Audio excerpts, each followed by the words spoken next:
महाराष्ट्र का प्रदेश कार्यकारिणी का बैठक जो है तो आज औरंगाबाद शहर के अंदर यहाँ हुआ है।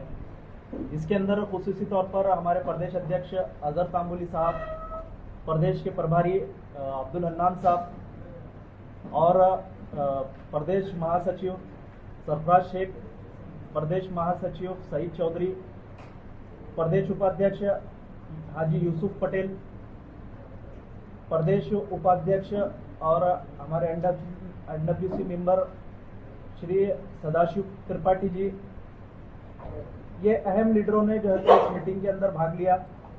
इसके साथ साथ हमारे प्रदेश की कार्यकारिणी के अंदर 15 लोगों की कार्यकारिणी ने इस मीटिंग के अंदर भाग लिया और 14 जिलों से जिलाध्यक्ष और जिला महासचिव, ये 2 लोगों को भी स्पेशली हमने इनवाइट किया था इस मीटिंग के अंदर।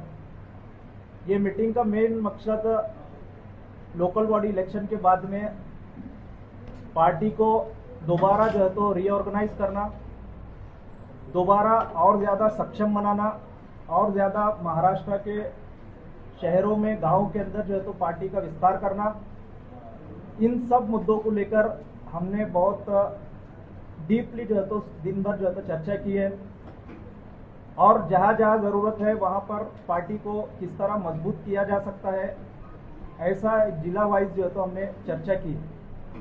उसके साथ साथ यहाँ महाराष्ट्र राज्य के जो अभी परिस्थिति है, यहाँ प्रदेश के अंदर जो अलग अलग इश्यू चल रहे हैं, उन इश्यू के अंदर हमने हमारे तमाम जो है तो लीडर्स के साथ नेताओं के साथ में चर्चा की है कि हम किस तरह से इन इश्यूज के अंदर जनता के अधिकारों के लिए, जनता के हुकूक के लिए और जनता को न्याय मिलना, इस तरह से हमारे पार्टी का एक उद्देश्य लेकर लोगों के बीच में किस तरह जाना है, उसके ऊपर ओपन हमने जो है तो चर्चा की और कुछ ठराव हम जो है तो यहाँ पर पास किए हैं।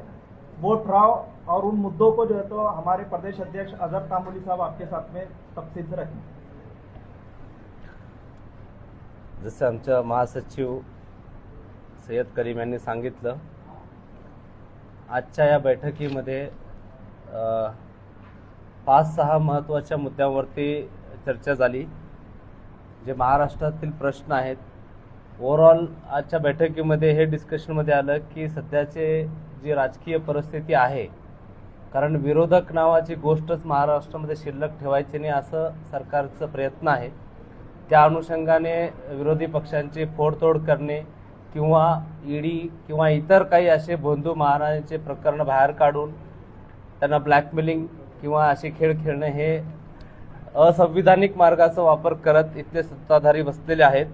आणि इतर काही अजून मुद्दे, जे मुद्दे महत्त्वाचे महाराष्ट्रासाठी नाहीत परंतु सरकारचे अपयश लपवण्यासाठी काही मुद्दे जाणून बुजून उकरून काढणे, मसालेदार बनवणे आणि काही फेक नॅरेटिव्ह्ज निर्माण करून महाराष्ट्रातील सामाजिक स्वास्थ्य खराब करण्याचे प्रयत्न चालू आहेत। याच अनुषंगाने जर आपण बघितलं असं सध्या जे काही धर्मांतरणाचा कायदा आणलेला आहे, नाव जरी फडणवीसांनी त्याला धार्मिक स्वातंत्र्याचं दिलं असलं तरी त्याचा मागे उद्देश हाच आहे की जे काही फेक नॅरेटिव्ह्ज क्रिएट करून किंवा बहुसंख्याकांमध्ये जे आहे भीतीचं वातावरण निर्माण करून आपलं राजकीय जे काही साध्य करायचं उद्दिष्ट ते करण्याचे प्रयत्न होत आहेत। त्याच अनुषंगाने सध्या जे कळीचा मुद्दा आहे तो शक्तीपीठ मार्गाचा जो काही महामार्गाचा जो प्रकल्प सरकारने पुढे आणलेला आहे, ते महाराष्ट्राची मागणी नव्हती तर सरकारची गरज आहे आणि त्या अनुषंगाने सरकार शेतकऱ्यांची जमीन जबरदस्तीने अधिग्रहण करत आहे व त्या व्यतिरिक्त जो काही त्यांनी 1 लाख करोडचा जो काही बजेट अंदाजे सांगितलेला आहे, त्या माध्यमातून सरकार आपल्या कार्यकर्त्यांना म्हणा किंवा त्या माध्यमातून पक्ष आणि भ्रष्टाचाराचे जे काही आरोप होत आहेत आणि त्यात सत्यता आहे आणि ह्या समितीमध्ये, या बैठकीमध्ये या संदर्भात आम्ही जो ठराव पास केलेला आहे, शक्तीपीठ महामार्गाच्या नावाने जे सक्तीचे जमीन अधिग्रहण ते थांबवावे व इतर अनियंत्रित विकास प्रकल्पांच्या नावाने ही लूट थांबवावी असं या म्हणजे समितीने आज ठराव पास केलेला आहे। दुसरं आहे अशोक खरात यांचं जे प्रकरण आहे, या प्रकरणामध्ये फार गुंतागुंतीचे गोष्टी आहेत. कारण याच्यामध्ये आमचे दिवंगत जे काही उपमुख्यमंत्री होते अजित पवार यांच्या देखील घात अपघाताचा जो प्रयत्न झालेला आहे किंवा शंका व्यक्त केलेली आहे आणि याच्यात खरात जे काही यांचं प्रकरण आलेलं आहे यांच्याशी संबंध पुढे येत आहेत. त्या व्यतिरिक्त मंत्रिपदे मिळवण्यासाठी किंवा महायुतीच्या काही महत्त्वाच्या बैठका खरात यांच्या ठिकाणी झाल्या होत्या. देवेंद्र फडणवीस असू दे किंवा उपमुख्यमंत्री शिंदे असू दे, यांची दीड 2 तास खरात यांच्या संदर्भात कोणते कॉल होत होते, हा प्रश्न महाराष्ट्राला देखील पडलेला आहे की नेमकं खरात काय रोल प्ले करत होते. आज जरी त्यांच्या भोंदगिरीचं व इतर काही अलिगेशन्स पुढे येतात, परंतु त्यामागचे जे खरं कारण आहे ते पुढे येणं महत्त्वाचं आहे. खरात प्रकरणातील नेमकी सत्यता बाहेर यावी व त्यातील राजकीय दलालीचे जे प्रकरण उघडीत यावे व अजित पवार यांच्याशी घात अपघाताशी काही सहसंबंध आहेत का याची उच्चस्तरीय चौकशी व्हावी, अशी आमच्या राज्य बैठकीमध्ये ठराव मंजूर करण्यात आले आहे. त्यानंतरनं धार्मिक जे अल्पसंख्याक आहेत यांच्यावरती होणारे हल्ले ओव्हरऑल जर बघितलं आपण महाराष्ट्रामध्ये 2024 पासून सलग हिंदू मुस्लिमचे प्रकरण जे आहेत ना 4836 प्रकरण घडलेले आहेत 2024 पासून या 2 वर्षांमध्ये. आणि याच्यामध्ये 170 घटना आहेत ज्याच्यामध्ये गंभीर हल्ले, दुखापती व मृत्यूचे समोर आलेले आहेत. या सर्व जे काही घटना आहेत याच्यामध्ये मशिदीची विटंबना, चर्चची विटंबना, त्यानंतर बौद्ध विहारांची विटंबना असे सर्व प्रकार वाढत आहेत. तुम्ही बघत असाल की मंत्रिपदावरती असलेले जे काही मंत्री आहेत किंवा जे काही द्वेषपूर्ण असे भाषण करतायत यांना पूर्णपणे सरकारचं पाठिंबा आहे. आम्ही तर म्हणू हे की सरकार पुरस्कृत हे सगळं हेट स्पीच, हेट क्राईमचं सगळे नेरेटिव्ह चालू आहेत आणि याच्यामध्ये महाराष्ट्राचं स्वास्थ्य खराब होत आहे.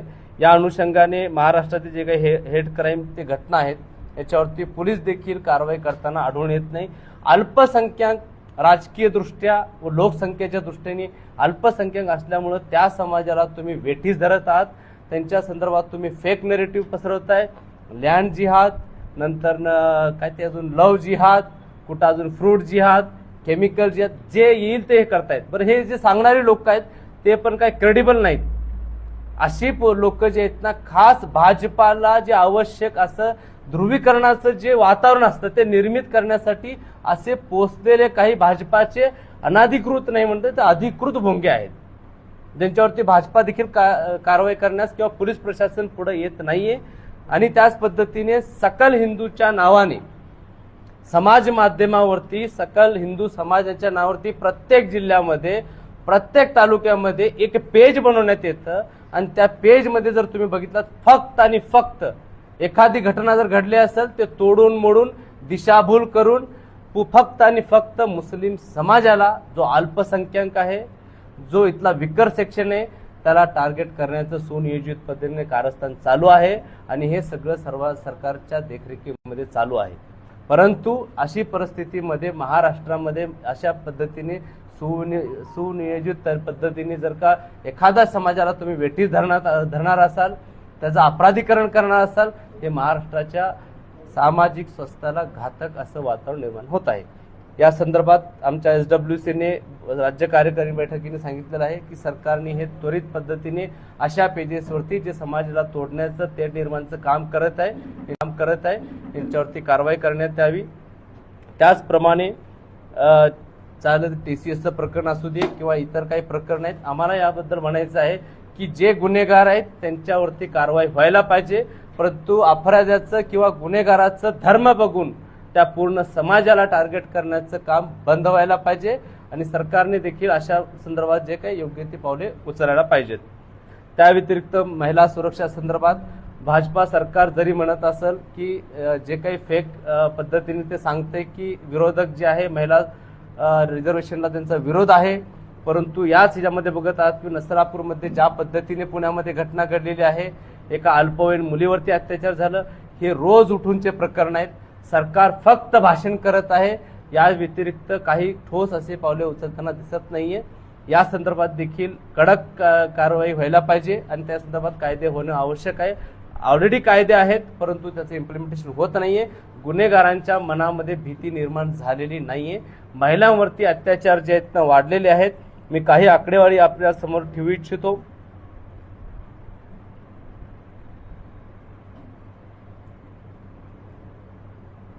याच्यामध्ये जर तुम्ही बघितलं मागील 5 वर्षांमध्ये मग ह्याच्यामध्ये अप्रॉक्सिमेटली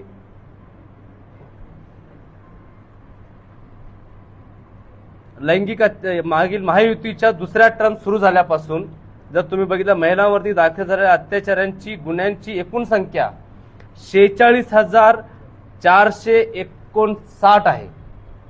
ज्यापासून ही सत्ता बनलेली आहे त्यात लैंगिक हिंसा, बलात्कार, कौटुंबिक हिंसा, हुंडाबळी, अपहरण, विनयभंग अशा घटनांचा समावेश आहे.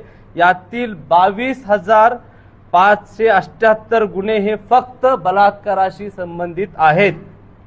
म्हणजेच लैंगिक हिंसाचाराच्या एकूण घटनांपैकी अर्ध्याहून जास्त भागात थेट अल्पवयीन मुलींवरती होणाऱ्या लैंगिक अत्याचाराशी संबंधित आहे.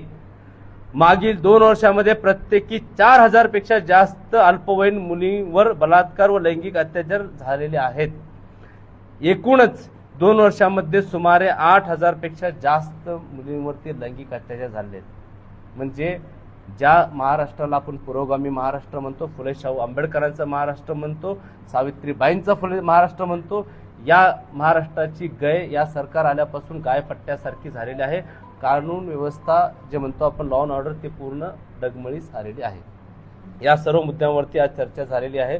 या अनुषंगाने SDPI येणाऱ्या काही दिवसांमध्ये आम्ही आंदोलन देखील करणार आहोत. त्याचप्रमाणे महाराष्ट्रामध्ये अल्पसंख्याक आयोगाचे जे हे काही मंत्रालय आहे त्याच्या अंतर्गत मौलाना आझाद आर्थिक विकास महामंडळ याचं करप्शन पूर्णतः समोर आलं होतं. मंत्री महोदयांनी त्याच्या संदर्भात एक्नॉलेज देखील केलं होतं की हा असं काही गैरप्रकार व भ्रष्टाचार झालेला आहे. मंत्री बदलले गेले पण अजून देखील हे भ्रष्टाचार चालू आहेत. गेल्या 1.5-2 वर्षापासून ज्या लोकांचं घर संपत्ती मॉर्गेज करून घेतलेलं आहे परंतु त्यांना लोनची अमाऊंट भेटली नाही, परंतु मागच्या काही महिन्यामध्ये सरकारमधले जे पक्षाचे पदाधिकारी आहेत त्यांना अल्पसंख्याकचं जे आर्थिक विकास महामंडळ आहे त्याच्या माध्यमातून कर्ज देण्यात आलं, त्यांना रक्कम भेटली. परंतु आज देखील हजारो अल्पसंख्याक समाजाचे तरुण गेल्या 2 वर्षापासून बोजा चढवून देखील त्यांना रक्कम भेटलेली नाही. या संदर्भात SDPI लवकरच आम्ही आंदोलन करणार आहोत. या सर्व मुद्द्यावरती आज चर्चा झाली.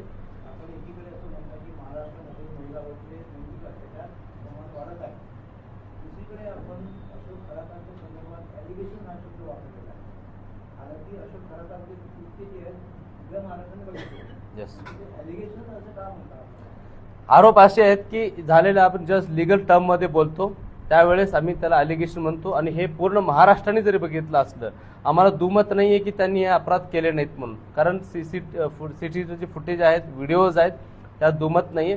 परंतु फक्त जे काही अपराध आहेत फक्त तेवढ्याच दाखवण्याचा प्रयत्न होणे, कारण अशोक खरातांच्या ठिकाणी राजकीय दलाल म्हणून देखील त्यांनी भूमिका निभावलेली आहे, ज्याच्या मागे भरपूर काही राजकारणी लपलेले आहेत. त्यात सत्ताधारी पण आहेत आणि विरोधक पण आहेत. ते समोर येणं महत्वाचं आहे आणि अजित पवार यांच्या जे काही घातपात घडले आहेत त्या संदर्भात देखील तपास होणं महत्वाचं आहे, कारण काही फायनान्शियल ट्रान्झॅक्शन हे घडलेले आहेत ते समोर यायला पाहिजे. रुपाली चाकणकर यांना त्या केसमध्ये सहआरोपी बनवावं अशी देखील आमची मागणी आहे.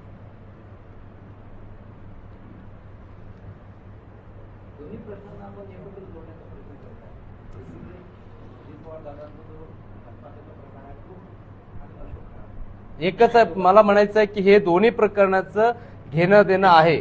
मला वाटतं आज कालमध्ये जे ह्यांनी रोहित पवारांनी पण काही अलिगेशन लावलेत की फायनान्शियल ट्रान्झॅक्शन ज्या दिवशी अजित पवारांच्या संदर्भात जो काही घात अपघात घडला त्याच्याच 1-2 दिवसांमध्ये खरातांच्या याच्यावरती काही अकाउंटवरती मोठे ट्रान्झॅक्शन झालेले आहेत. मी रक्कम हे म्हणू शकत नाही पण 100 कोटीच्या आसपासचं काही प्रकरण आहे ते. आम्हाला तेच म्हणायचं आहे की तपास होऊ द्या, त्या गोष्टी लपवल्या जाऊ नये, कारण देवेंद्र फडणवीस शिंदे हे 1.5 तास अशोक खरातांशी काय बोलत असतील. आज महाराष्ट्राला पडलेला प्रश्न आहे. एवढ्या तुमच्या धावपळीच्या ह्याच्यामध्ये मुख्यमंत्र्याचा कारभार सांभाळताना उपमुख्यमंत्र्याचा कारभार सांभाळत असताना खरातासारख्या माणसाबरोबर 1.5-2 तास काय बोलत असतील. विचार करण्यासारखी तर गोष्ट आहेच ना. ते महाराष्ट्राच्या समोर येणं महत्वाचं आहे. मुख्यमंत्री या पदावर असताना सुद्धा फडणवीस साहेब नेहमी आपलं वक्तव्य किंवा आपलं स्टेटमेंट देताना जिहाद शब्द वापरतात, याबद्दल तुम्हाला काय म्हणायचं? अल्टिमेटली भाजपा किंवा मुख्यमंत्री देवेंद्र फडणवीस यांना जे पुरेसं म्हणजे पुरस्कार वातावरण निर्माण करायचं असतं की आम्ही हिंदुत्वासाठी काहीतरी करतोय. आता इथले जे पीडित आहेत ते पण हिंदू आहेत, शेतकरी आहेत ते पण हिंदू आहेत, बेरोजगार आहेत ते पण हिंदू आहेत. पण त्या दृष्टिकोनातून त्यांना प्रश्न विचारले जाऊ नये म्हणून नेहमीच हिंदू मुस्लिमचं वातावरण निर्माण करून ठेवण्यासाठी, आपलं अपयश लपवण्यासाठी ह्या सगळ्या अशा काही स्टेटमेंट द्यायचं, जिहादी म्हणा, लँड जिहाद म्हणा, ह्या सगळ्या गोष्टी याच्यासाठी समोर आणल्या जातात. आणि मुख्यमंत्री म्हणून त्यांना कळायला पाहिजे की आपण जेव्हा शपथ घेतो त्यावेळेस आपण ह्या पूर्ण महाराष्ट्राचे जनतेचे मुख्यमंत्री असतात. तुम्ही 10% अल्पसंख्याकांना तुमचं राजकारण मजबूत करण्यासाठी नेहमीच वेटीसी ठरू शकत नाही. फेक नेरेटिव्ह सेट करण्यासाठी जिहाद सारख्या पवित्र संकल्पनांना तुम्ही इकडं तिकडं थोपू शकत नाही.